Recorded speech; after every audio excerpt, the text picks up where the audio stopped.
Welcome to Teens Explosion Online Service. Teens Explosion adalah teens ministry dari GBI Basilea Kelapa Gading. Mari teman-teman, kita memuji menyembah Tuhan dan juga mendengarkan firman Tuhan bersama-sama. Shalom teman-teman. Pada hari ini kita akan beribadah di Explosion. Sebelum kita memulai ibadah, sebaiknya kita berdoa terlebih dahulu. Kasih ya Tuhan Yesus, untuk pagi ini kami bisa beribadah lagi walau lewat ibadah online. Berkatilah ibadah kami agar berjalan dengan lancar. Dalam nama Yesus kami berdoa. Amin. Join us on Teens Explosion setiap hari Minggu jam 11.30 dan pastikan teman-teman ikut pada jam tersebut. Untuk teman-teman yang rindu memberikan persembahan untuk Tuhan, bisa langsung transfer ke rekening GBI Basilea berikut ini. Shalom teens, apa kabarnya hari ini? Aku yakin kita semua dan keluarga di rumah dalam keadaan sehat dan diberkati Tuhan. Kita mau selalu bersyukur sama Tuhan di tengah situasi seperti ini. Kalau sampai pada saat ini kita masih sehat, itu semua karena penyertaan Tuhan yang sempurna atas hidup kita. Mungkin kita nggak tahu apa rencana Tuhan di balik situasi ini, tapi satu hal yang pasti, rancangannya mendatangkan damai sejahtera. Mari kita angkat pujian ini bersama-sama. Haleluya. Jalanmu tak terselami oleh setiap hati kami, namun satu hal ku percaya, ada rencana yang indah, tiada terduga kasih-Mu, tiada terduga kasih-Mu. Heran dan besar bagiku arti kehadiran-Mu selalu nyata di dalam hidupku. Penyertaan-Mu sempurna, rancangan-Mu penuh damai, aman dan sejahtera walau di tengah badai. Ingin ku selalu bersama, rasakan keindahan arti kehadiran-Mu Tuhan. Haleluya, Engkau baik Tuhan. Katakan jalan-Mu tak terselami, jalan-Mu tak terselami oleh setiap hati kami, namun satu hal ku percaya, ada rencana yang indah, tiada terduga kasih-Mu. Heran dan besar, heran dan besar bagiku arti kehadiran-Mu selalu nyata di dalam hidupku. Penyertaan-Mu Tuhan, penyertaan-Mu sempurna, rancangan-Mu penuh damai, aman dan sejahtera walau di tengah badai. Ingin ku selalu bersama, rasakan keindahan arti kehadiran-Mu Tuhan. Penyertaan-Mu sempurna, rancangan-Mu penuh damai, aman dan sejahtera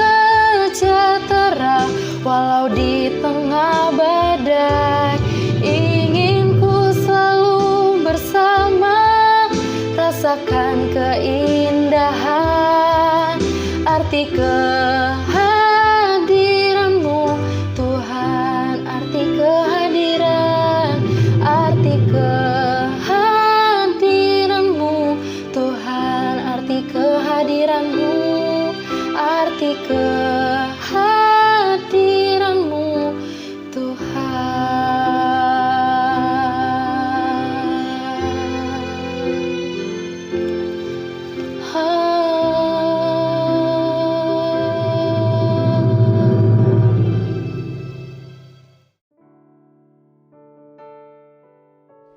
Shalom teman-teman TX semuanya.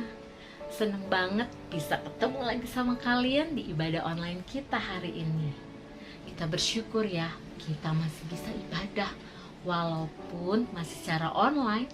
Tapi kita harus terus semangat cari Tuhan. Kita harus tetap semangat untuk ibadah.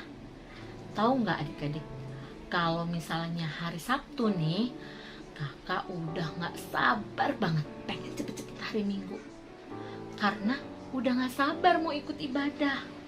Nah, gimana teman-teman semua? Ada gak yang kayak kakak? Pengen cepet-cepet hari Minggu, pengen cepet-cepet ibadah, pengen cepet-cepet denger firman Tuhan, karena udah gak sabar.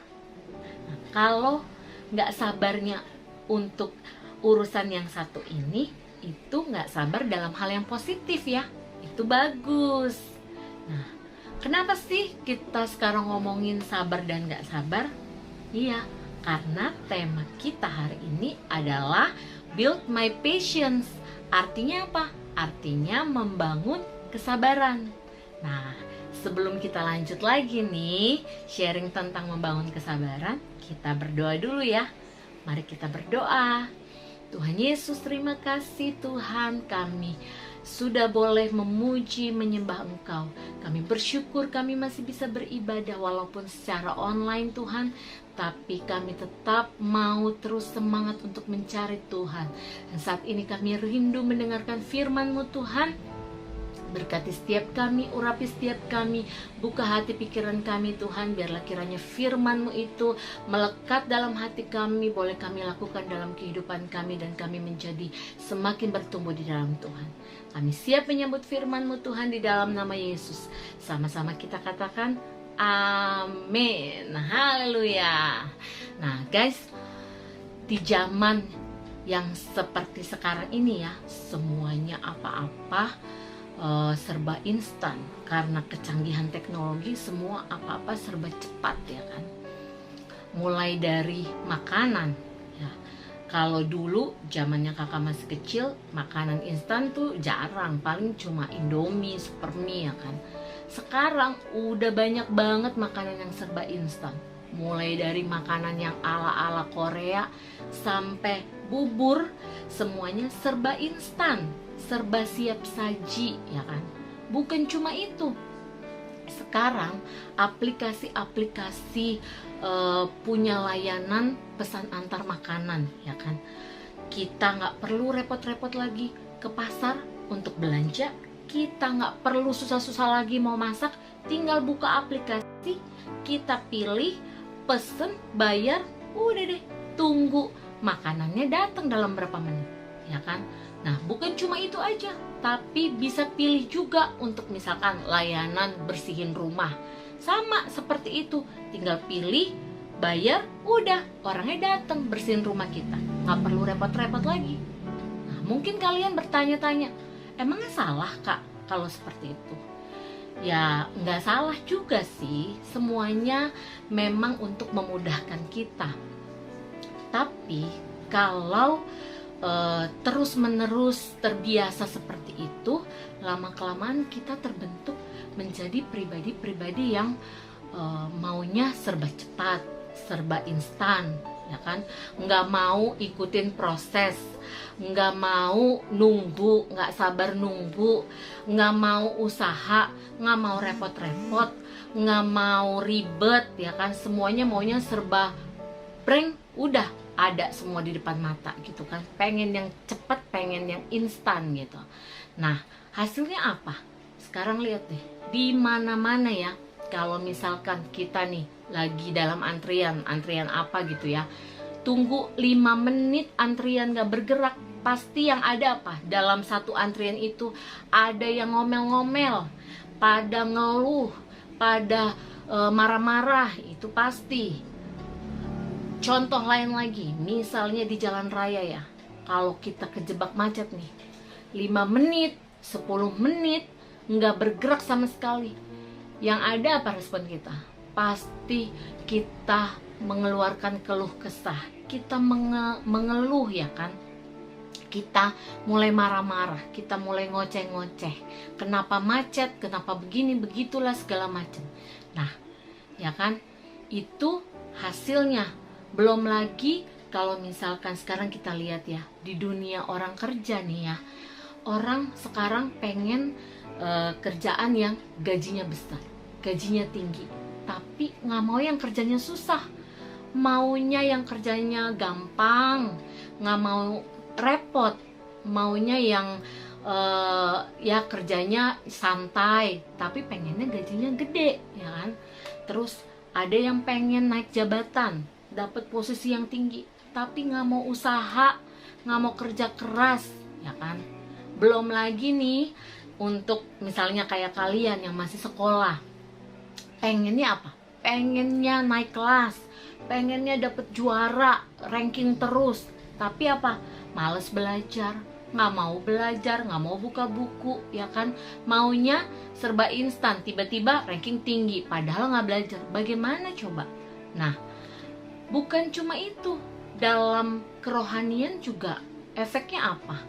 Ya, kita nggak mau lama-lama dalam pergumulan. Misalkan Tuhan izinkan lewatin proses ujian, pergumulan, pengennya cepet-cepet Tuhan angkat nih permasalahan saya, cepet-cepet Tuhan tolong kasih jalan keluar, pengennya cepet-cepet Tuhan nyatain mujizatnya, nggak mau yang lama, nggak mau lewatin proses yang Tuhan izinkan, maunya serba cepet. Nah, itu efek dari semuanya. Hasilnya apa? Kita secara nggak langsung jadi orang-orang yang nggak sabar.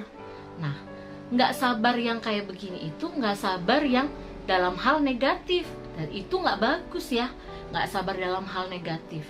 Nah, ketidaksabaran dalam hal yang negatif ini seringkali jadi alasan utama atau penyebab utama terjadinya apa? Terjadinya kehancuran, terjadinya kegagalan, ya kan? Contoh nih, di jalan raya, orang nggak sabar, pengen buru-buru, ngebut, melanggar aturan, akhirnya apa? Kecelakaan lalu lintas, ya kan? Contoh lain lagi, misalnya dalam keluarga ya, atau dalam sebuah kelompok, ya kan? Orang-orang di dalamnya nggak sabaran, semuanya emosi, yang ada apa? Berantem, ya kan?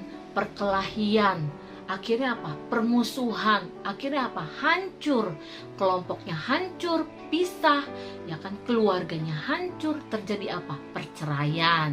Nah, jadi ketidaksabaran yang negatif itu pasti jadi penyebab utama dari kehancuran, kegagalan. Nah, dari tadi kita ngomongin sabar, ketidaksabaran. Sebenarnya apa sih Kak artinya sabar itu? Apa sih yang dimaksud dengan kesabaran itu? Tahu nggak adik-adik? Kesabaran itu adalah kemampuan untuk menahan diri dalam menghadapi kesulitan, dalam menghadapi situasi yang sulit. Atau bisa juga kemampuan untuk menerima keadaan yang nggak menyenangkan tanpa mengeluh. Artinya kita bertahan tanpa mengeluh. Misalnya nih, ada orang marah sama kita, atau ada orang yang nyakitin kita, tapi kita nggak pernah berpikir untuk membalas apa yang dilakukan. Nah, itu yang namanya sabar. Sebagai orang Kristen, sebagai pengikut Kristus, sebagai anak Tuhan, kita semua itu dituntut untuk memiliki kesabaran. Kita semua dituntut untuk punya kesabaran. Mengapa? Apa sih alasannya? Kok kita dituntut harus punya kesabaran? Nah, yang pertama, Kesabaran itu adalah perintah Allah, ya kan? Ada di dalam Kolose 3 ayat 13a. Coba kita lihat ya. Di situ bilang apa? Sabarlah kamu seorang terhadap yang lain. Itu perintah Tuhan. Tuhan berikan perintah itu buat kita semua orang percaya yang sudah jadi ciptaan baru. Jadi kita disuruh sabar seorang terhadap yang lain. Nah, kalau perintah Tuhan berarti kita harus lakukan. Nah, alasan yang kedua apa, Kak? Kenapa kita dituntut untuk punya kesabaran? Yang kedua, kesabaran itu adalah bagian dari kasih, ya kan? Atau ciri dari kasih. Nah, sedangkan kekristenan itu identik dengan kasih. Jadi orang-orang di luar sana kalau menilai orang Kristen, menilai kita sebagai pengikut Kristus itu berarti kita harus punya kasih. Kalau kita punya kasih, berarti kita harus punya yang namanya kesabaran. Karena kesabaran itu bagian atau ciri dari kasih. Kita buka ya di 1 Korintus 13 ayat 4. Di situ bilang apa?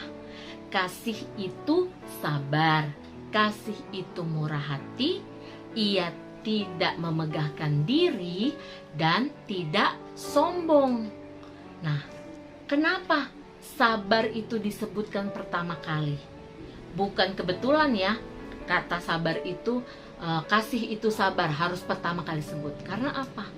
Karena ternyata langkah awal untuk kita menunjukkan atau mencerminkan kasih kita kepada orang lain yaitu harus melalui kesabaran.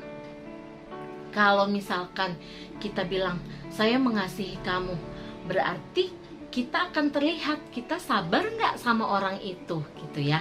Jadi kasih kita kepada seseorang akan menunjukkan kesabaran kita kepada orang itu. Nah, inilah contoh atau teladan yang diberikan oleh Allah. Teman-teman, Allah itu punya banyak sekali pengalaman tentang kesabaran, khususnya dalam menangani atau menghadapi umatnya. Nah, dia menunjukkan kasihnya, dia mengungkapkan kasihnya lewat apa? Lewat kesabaran. Contoh, kalau kita tahu tentang umat Israel ya, bangsa Israel itu kan bangsa yang tegar tengkuk kayak bilang, bangsa yang keras kepala lah istilahnya, seringkali nggak taat sama perintah Tuhan. Tapi Tuhan tetap sabar terhadap bangsa Israel. Karena apa? Karena Tuhan mengasihi bangsa Israel. Jadi Tuhan tunjukkan kasihnya lewat kesabaran. Alasan yang ketiga apa? Kenapa orang Kristen atau pengikut Kristus itu dituntut untuk punya kesabaran? Karena kesabaran merupakan bagian dari buah roh yang ada di Galatia 5 ayat 22 sampai 23. Kesabaran merupakan bagian dari buah roh yang harus dihasilkan oleh kita semua sebagai pengikut Kristus, yang harus tercermin dalam kehidupan orang percaya. Nah, itu 3 alasan kenapa kita dituntut untuk punya kesabaran. Coba deh teman-teman sekarang kita buka ya sama-sama di Roma 15 ayat 7. Di situ dibilang begini, sebab itu terimalah satu akan yang lain, sama seperti Kristus juga telah menerima kita untuk kemuliaan Allah. Dibilang terimalah satu dengan yang lain, ya kan? Jadi kenapa alasan kita harus terima orang lain? Ya karena Kristus sudah menerima kita, makanya kita harus menerima orang lain. Nah, demikian juga kalau tentang kesabaran ya. Kenapa kita harus sabar terhadap orang lain? Karena Kristus sudah sabar terhadap kita. Coba kita buka lagi yang ayat tadi ya, Kolose 3 ayat 13. Tadi kan kakak cuma baca bagian A, kita baca semuanya ya. Sabarlah kamu seorang terhadap yang lain, dan ampunilah seorang akan yang lain apabila yang seorang menaruh dendam terhadap yang lain. Sama seperti Tuhan telah mengampuni kamu, kamu perbuat jugalah demikian. Jadi kalau tadi di Roma 15 ayat 7 kita harus terima orang lain karena Kristus sudah menerima kita. Nah, di ayat ini tadi dikatakan apa? Kita harus mengampuni orang lain. Karena apa? Karena Kristus sudah mengampuni kita. Jadi kita harus bikin itu kepada orang lain. Nah, konteksnya untuk kesabaran juga sama. Mengapa kita harus sabar terhadap yang lain? Karena Kristus sudah sabar terhadap kita. Jadi kita juga harus sabar terhadap yang lain. Nah, guys, kesabaran itu adalah sebuah kata yang sangat mudah diucapkan, gampang banget diucapin ya. Tapi susah banget untuk dilakukan, susah banget untuk dipraktekkan, ya kan? Kalau misalnya nih kita mau nasehatin teman kita atau keluarga kita, gampang banget kita bilang, yang sabar ya, gitu kan? Coba kalau kita ada di posisinya dia, ya kan? Kalau kita ada di posisinya dia, bisa nggak kita praktekin, ya kan? Kalau misalnya kita nih lagi disakitin orang, ya kan? Kita misalnya lagi dimarahin orang, terus misalnya hak-hak kita dilanggar, terus kita diperlakukan nggak adil sama orang, pasti kalau untuk melakukan kesabaran itu susah banget. Seringkali yang ada di pikiran kita tuh pengennya kita mau membalas, pengennya kita mau marah-marah. Kita berpikir kita punya hak untuk marah. Orang dia nyakitin kita, masa kita nggak boleh marah-marah sama dia? Pasti pikiran kita seperti itu. Tapi ternyata kita nggak boleh seperti itu, guys, ya kan? Kita harus punya kesabaran. Gimana dong, Kak? Kan sabar itu susah banget untuk kita praktekkan kalau kita ada di posisi yang sulit, posisi yang gak enak gitu.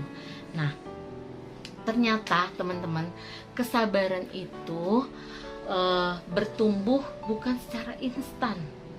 Kesabaran itu gak bisa dibangun dalam waktu 1 malam. Kesabaran itu bisa tumbuh sebagai proses dari pertumbuhan iman atau kedewasaan iman seseorang. Untuk belajar sabar, kita nggak bisa belajar secara teori ya.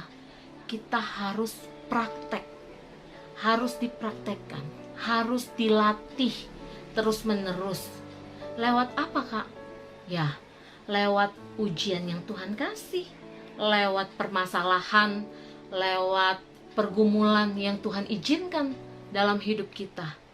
Itulah kesempatan di mana kita bisa praktekkan kesabaran. Jadi kalau misalnya Tuhan izinkan kasih ujian sama kita, Tuhan izinkan kita dikasih pergumulan, permasalahan, kita nggak boleh mengeluh. Kita justru harus bersyukur. Karena apa? Itulah kesempatan kita untuk kita bisa praktekkan kesabaran. Jadi kalau Tuhan kasih lebih banyak lagi permasalahan, lebih banyak lagi ujian, lebih banyak lagi pergumulan, justru kita harus bersyukur. Karena kesempatan kita untuk melatih kesabaran, kesempatan kita untuk praktek kesabaran itu semakin banyak. Tapi kan kakak tadi bilang kesabaran itu susah untuk dilakukan. Iya benar, kesabaran itu susah banget untuk dilakukan. Makanya caranya bagaimana kita supaya bisa melatih kesabaran, bisa terus sabar menghadapi segala sesuatu. Yang pertama, kita harus mengandalkan kekuatan Tuhan. Kita harus andalkan kuasa Tuhan. Karena apa? Kalau pakai kekuatan kita, ya nggak akan pernah bisa. Kita nggak akan pernah sanggup untuk sabar dengan mengandalkan kekuatan kita. Kita butuh kekuatan Tuhan. Coba kita buka ya ayatnya di Kolose 1 ayat 11. Kolose 1 ayat 11 bilang begini, dan dikuatkan dengan segala kekuatan oleh kuasa kemuliaannya untuk menanggung segala sesuatu dengan tekun dan sabar. Jadi kita dikuatkan dengan kekuatan dan kuasa dari Tuhan. Jadi kalau pakai kuasa atau kekuatan kita, ya nggak akan pernah bisa. Makanya yang pertama kita harus andalkan kekuatan Tuhan. kita minta kuasa Tuhan, berikan kekuatan supaya kita bisa menghadapi segala sesuatu dengan sabar. Yang kedua, kita harus apa, Kak? Yang kedua, kita harus melekat dengan Tuhan. Kita harus intim dengan Tuhan. Karena apa? Karena Tuhan itu adalah kasih, ya kan? Dia sendiri itu adalah kasih. Jadi kita harus melekat dengan kasih itu. Supaya apa? Supaya hidup kita ini dipenuhi dengan kasih. Supaya hidup kita ini melimpah dengan kasih. Karena kalau kita dipenuhi dengan kasih, pasti kita punya kesabaran. Kan tadi di depan kakak udah bilang, kesabaran itu adalah bagian dari kasih atau ciri dari kasih. Jadi kalau kita punya kasih yang melimpah-limpah dari Tuhan, pasti kita punya kesabaran. Nah teman-teman, jadi kuncinya cuma 2 ya. Supaya kita bisa sabar, gimana? Kita harus minta kekuatan Tuhan, andalkan kekuatan Tuhan, minta kuasa Tuhan untuk menyanggupkan kita, untuk kita bisa sabar. Yang kedua, kita harus melekat dengan Tuhan, melekat dengan Sang Kasih itu sendiri, supaya kita memiliki kesabaran. Nah guys, sampai di sini dulu firman Tuhan kita hari ini ya. Kakak berharap kita semua bisa semakin bertumbuh di dalam Tuhan. Kita semua bisa mempraktekkan firman Tuhan ini. Jadi jangan pernah kita mengeluh lagi ya. Kalau Tuhan kasih masalah buat kita, kita harus bersyukur. Karena itu adalah kesempatan buat kita praktek kesabaran. Amin. Kita berdoa ya. Bapa di dalam surga, terima kasih Tuhan buat firman Tuhan yang datang bagi kami hari ini. Terima kasih Tuhan mengingatkan kami untuk kami menjadi orang yang sabar.